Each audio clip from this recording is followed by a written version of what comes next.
Lieutenant Stout continued into the residence, and he noticed two more individuals who appeared to be deceased in the house. At that point, we had, just before we made entry, he had dispatch tell the homeowner, Mr. Peters, to put his weapon down and secure it. And Lieutenant Stout went ahead and cleared the residence, and there were no other issues there in the house. While we were processing the scene, we transported Mr. Peters to the station here and did an interview with him. That interview is Clearview, so we dispatched deputies to that location. Prior to that call coming in, we were not able to locate a vehicle that would associate with the three individuals who were there that didn't appear to belong there, believed to be there, belong there, and we were not able to look for that or find that vehicle. Deputies from the Wagner County Sheriff's Office and Broken Arrow PD officers searched the area and could not find a vehicle. When we received this Broken Arrow call from Broken Arrow PD, I sent two deputies to that location, and they spoke to Ms. Rodriguez. I believe all of you have her information at this time. Ms. Rodriguez invoked her right to silence and did not give any further information other than who she believed the three individuals were that were at the house. At this time, we have not verified that information on who these three individuals deceased are. We're still trying to confirm that. The medical examiner has those bodies and is trying to come up with an identification for those three individuals. We will let you know when we're confident that those are the individuals that we believe they are. We have tentatively notified some of the family, but again, we have not confirmed the identity of those individuals.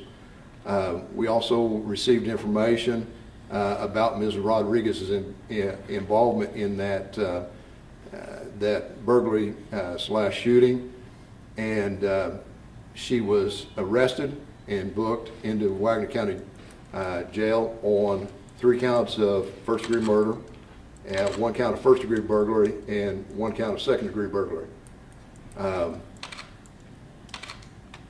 At this time, the investigation will continue.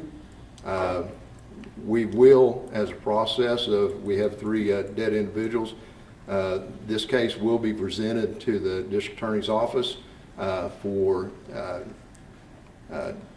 adjudication of whether they will proceed with a prosecution on Mr. Peters or not. But that will be up to the DA. We'll present a case to the DA's office. We also will present the case on Ms. Rodriguez to the DA's office. But we still have some investigative responsibilities that we have to attend to, and we will get that done as expedited as possible. All right, that's all the information I have. One question. Is there a 5th witness or suspect?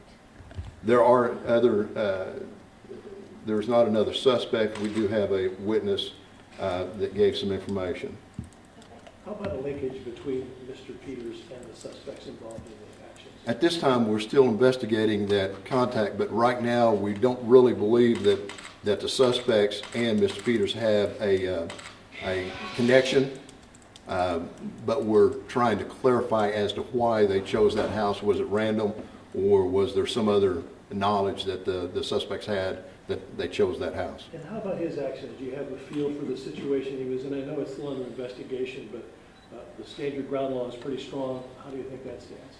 Repeat that? How does he stand under Oklahoma stand your ground law in terms of his actions? Well, I'm not an attorney, so I will allow the District Attorney's Office to address that. But the District Attorney's Office does not have the case presented to them yet.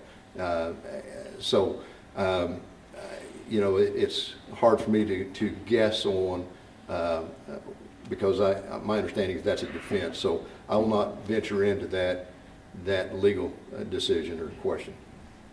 How did Ms. Rodriguez, I'm not really understanding how she got caught. Did someone see her or her vehicle or? She went to the Broken Arrow PD and told them apparently that she was involved in some fashion.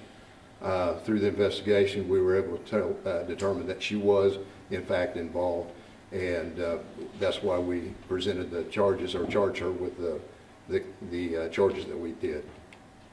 Are there any indications that this group was involved in other actions? In her probable cause affidavit, it states she apparently knew the shooter and had previous knowledge of the house. Can you expand on that? No.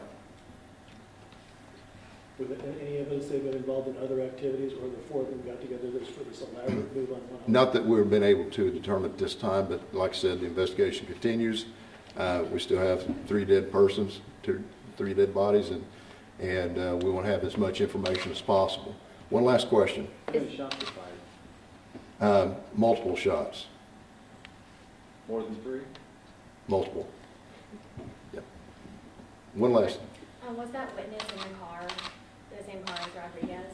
We'll hold on to that until the further investigation is completed. Okay? Thank you. Any further information?